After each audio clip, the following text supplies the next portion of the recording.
जय श्री कृष्ण दोस्तों। पुरुषोत्तम मास महात्म्य के 7वें अध्याय में आपने जाना कि स्वयं श्री हरि विष्णु अधिक मास को लेकर श्री कृष्ण के गोलोक धाम में पहुँचे। वहाँ श्री कृष्ण ने अधिक मास को विभिन्न प्रकार के वर आशीर्वाद प्रदान किए और अपना परम प्रिय नाम पुरुषोत्तम भी अधिक मास को देकर उसे भी पुरुषोत्तम मास बना दिया। आशा करती हूँ कि आपने इससे पहले के सभी अध्याय ध्यानपूर्वक श्रवण किए होंगे। आप हमारे चैनल को सब्सक्राइब अवश्य करें और बेल का आइकन प्रेस करें।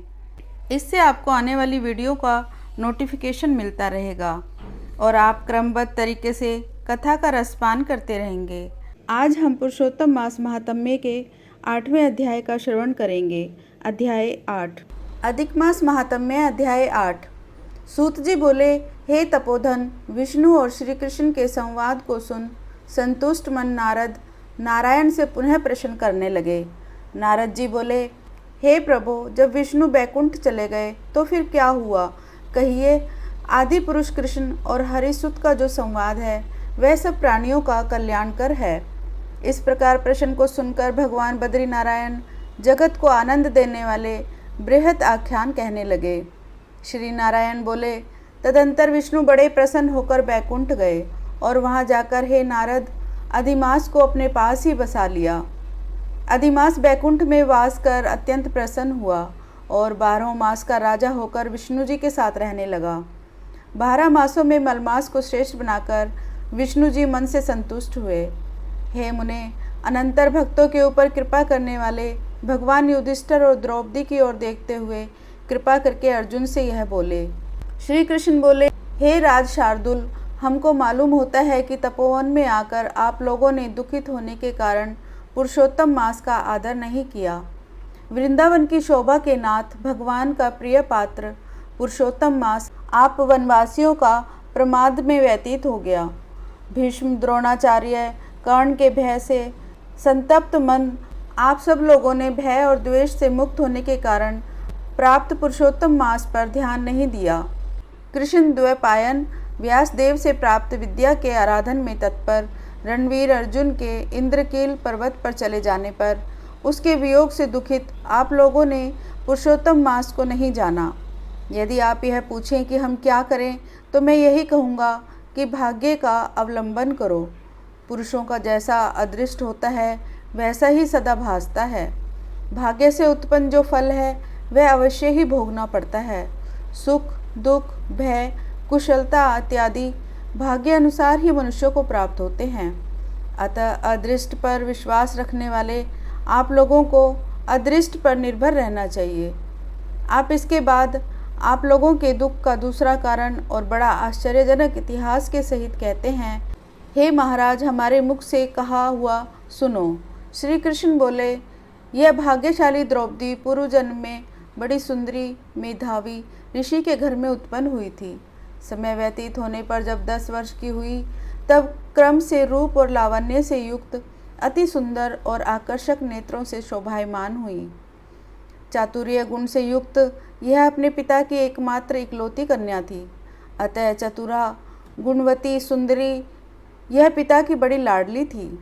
मेधावी ने सदा लड़के की तरह इसे माना, कभी भी अनादर नहीं किया। यह भी साहित्य शास्त्र में पंडिता, नीति शास्त्र में प्रवीणा थी। इसकी माता इसकी छोटी अवस्था में ही मर गई थी। पिता ने ही प्रसन्नता पूर्वक पाला पोसा था।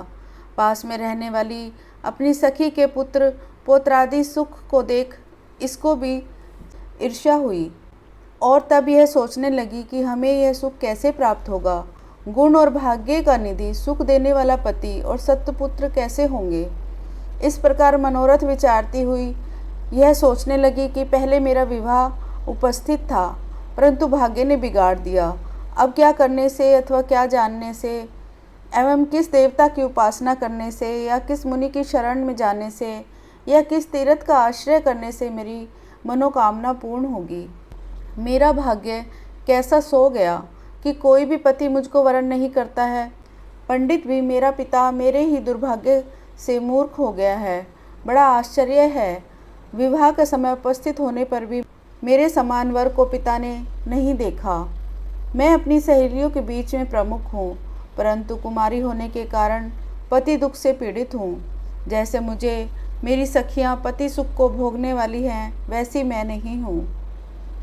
मेरी भाग्यवती माता क्यों पहले मर गई। इस प्रकार चिंता से व्याकुल कन्या मनोरथ रूप समुद्र के मोहरूप जल में निमग्न होकर शोक मोहरूप लहरों से पीड़ित हो गई। इसके पिता मेधावी ऋषि भी कन्यादान के लिए कन्या के समान वर ढूंढने के हेतु देश विदेश भ्रमण करने के लिए निकले, परंतु कन्या के अनुरूप वर न मिलने से अपने मनोरथ में निराश हुए। कन्या के और अपने भाग्य से कन्यादान रूप संकल्प के पूर्ण न होने से देवयोग के कारण बड़ा भारी दारुण ज्वर उन्हें आ गया। सब अंग ऐसे फूटने लगे जैसे समस्त अंग टूट टूट कर अलग हो जाएंगे, और ज्वर की ज्वाला से व्याकुल हुए श्वास उच्छ्वास लेते हुए महादारुण मूर्छा से मदिरापान से उन्मत्त की तरह से पैर लड़खड़ाते गिरते पड़ते घर में आए और आते ही पृथ्वी पर गिर पड़े। भय से विहल कन्या जब तक पिता को देखने आए तब तक कन्या को स्मरण करते हुए मेधावी मुनि मरणासन हो गए। भाग्य के फल रूप बल से एकाएक कांपने लगे और कन्यादान प्रसंग से उठा हुआ जो महोत्सव था वह जाता रहा। तदंतर पहले किए हुए गृहस्थ आश्रम धर्म के परिश्रम के प्रभाव से संसार वासना को त्याग कर भगवान में चित्त को लगाते हुए उस मुर्मुर्षु मेधावी ऋषि ने शीघ्र ही नीलकमल के समान श्याम त्रिवली से सुंदर आकृति वाले पुरुषोत्तम हरि का स्मरण किया।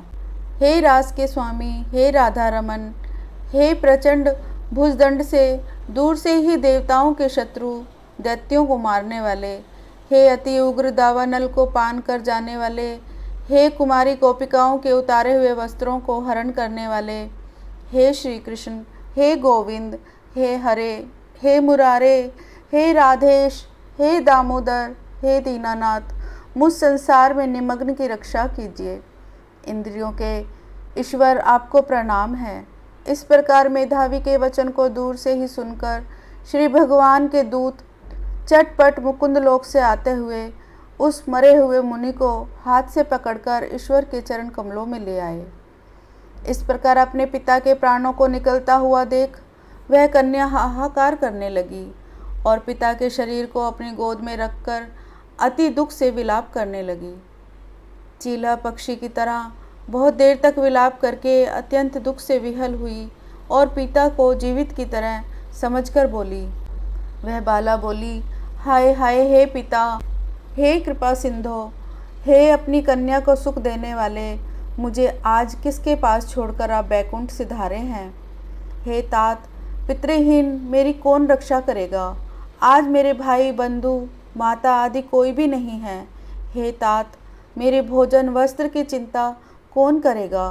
कैसे मैं रहूँगी इस शून्य वेद ध्वनि रहित निर्जन वन की तरह आपके घर में। हे मुनि श्रेष्ठ, अब मैं मर जाऊँगी, ऐसे जीने में क्या रखा है। हे कन्या में प्रेम रखने वाले पिता, हे तात, विवाह विधि बिना किए ही आप कहाँ चले गए। हे तपोनिधे, अब आप यहाँ आ जाइए और अमृत के समान मधुर भाषण कीजिए। क्यों आप चुप हो गए। हे तात, बहुत देर से आप सोए हैं, अब जागिए। ऐसा कहकर आंसू बहाती हुई घड़ी घड़ी कन्या विलाप करने लगी और पिता के मरने से दुखित हुई आरता चील पक्षी की तरह मुक्त कंठ से रोने लगी। उस लड़की का रोदन सुनकर उस वन में रहने वाले ब्राह्मण आपस में कहने लगे कि इस तपोवन में अत्यंत करुण शब्द से कौन रो रहा है।